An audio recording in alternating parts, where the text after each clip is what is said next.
Hello friends, today we will study about the process of glycogenesis. This is the conversion of glucose to glycogen molecule. This takes place in the liver. When there is excess of glucose in the blood, it is converted to glycogen and the glycogen is stored in muscles and liver. This process takes place in many steps. The first step involves the phosphorylation. It means the conversion of glucose to glucose 6-phosphate. This reaction takes place in the presence of enzyme hexokinase and one molecule of ATP is converted to ADP.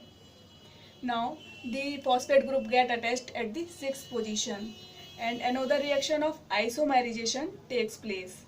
In the presence of enzyme phosphoglucomutase, this converts glucose 6-phosphate to glucose 1-phosphate. And actually the phosphate group from the 6th position is transferred to the 1st position.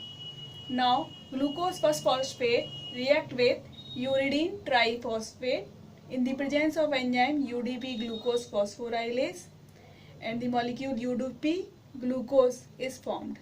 This is the structure of UDP glucose.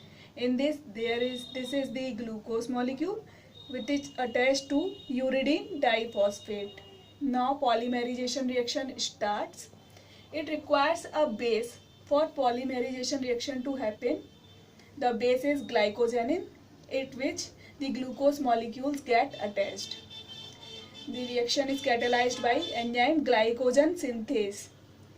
Actually glycogen synthase forms 1,4-glycosidic linkages. This involves the C1 carbon atom of one glucose molecule and the C4 carbon atom of another glucose molecule. So the glucose molecule get linked by 1,4-glycosidic linkase. There is another enzyme known as branching enzyme.